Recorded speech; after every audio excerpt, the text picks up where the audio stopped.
Assalamualaikum saya hanturkan kepada hadirin rekan dan taulan. Terimalah salam yang saya sampaikan supaya kita mendapat rahmat Tuhan. Assalamualaikum warahmatullahi wabarakatuh. Salam sejahtera bagi kita semua. Baiklah, tidak lupa kita bersyukur kepada Tuhan yang Maha Menciptakan. Karena berkat rahmatnya kita dapat diberi nikmat, yaitu nikmat kesehatan. Selanjutnya, tidak lupa pula saya berterima kasih kepada dosen pengampu, yaitu Ibu Profesor Dr. Hajah Hasna Faiza ARMU, karena dia telah meluangkan waktu pada perkuliahan hari ini. Sebelumnya, kata orang-orang tua dulu, tak kenal maka tak sayang maka tak cinta. Maka dari itu, jangan lagi berburu gajah, hati-hati di hutan rimba. Kalau ingin melihat gajah, jangan kalian ambil gadingnya. Perkenalkan, nama saya Raja Bani Firmansyah sebagai pemateri 3 akan membawakan materi tentang alat-alat wacana. Saya akan menjelaskan tentang alat-alat wacana. Alat-alat gramatikal yang dapat digunakan untuk membuat sebuah wacana menjadi kohersif antara lain. Yang pertama yaitu konjungsi, yaitu alat untuk menghubung-hubungkan antara kalimat atau menghubungkan paragraf dengan paragraf. Dengan konjungsi ini, hubungan itu menjadi lebih eksplisit dan akan menjadi lebih jelas bila dibandingkan dengan hubungan yang tanpa konjungsi. Misalnya, pada kalimat Raja sakit, permaisuri meninggal. Jika diberi tambahan konjungsi, maka akan berubah kalimat menjadi rasa sakit dan permaisuri meninggal. Yang kedua yaitu menggunakan kata ganti dianya, mereka, ini, dan itu sebagai rujukan anaforis.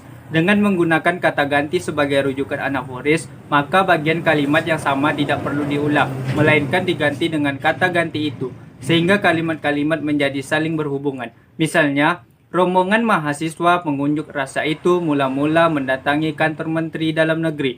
Sesudah itu, mereka dengan tertib menuju gedung DPR di Senayan. Nah, kata mereka pada kalimat tersebut merupakan kata ganti dari rombongan mahasiswa. Yang ketiga yaitu menggunakan elipsis, yaitu penghilangan bagian kalimat yang sama yang terdapat pada kalimat yang lain. Dengan elipsis, karena tidak diulangnya bagian yang sama, maka wacana akan tampak menjadi lebih efektif. Dan penghilangan itu menjadi alat penghubung kalimat di dalam wacana. Misalnya, teman saya yang duduk di pojok itu namanya Ali. Dia berasal dari Bandung. Teman saya yang duduk di ujung sana itu namanya Ahmad. Dia berasal dari Jakarta. Teman saya yang duduk di sebelah gadis berbaju merah itu namanya Nurdin. Dia berasal dari Medan. Selain dengan upaya gramatikal, sebuah wacana yang kohesif dan koheren dapat juga dibuat dengan bantuan berbagai aspek semantik.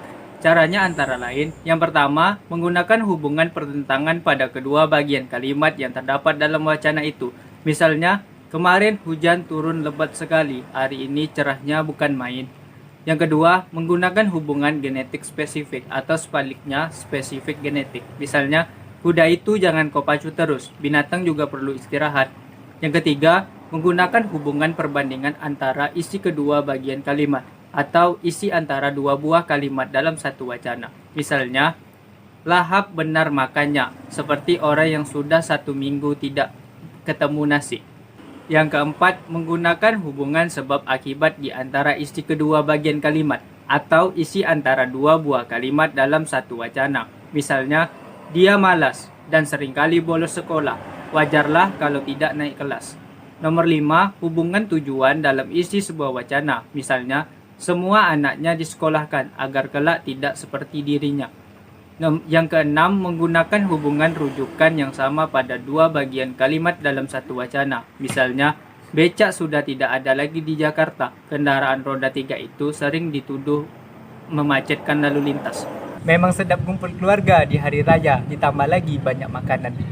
Cukup sekian video presentasi saya. Jika ada salah kata, mohon dimaafkan. Baiklah, semoga dapat dipahami. Assalamualaikum warahmatullahi wabarakatuh.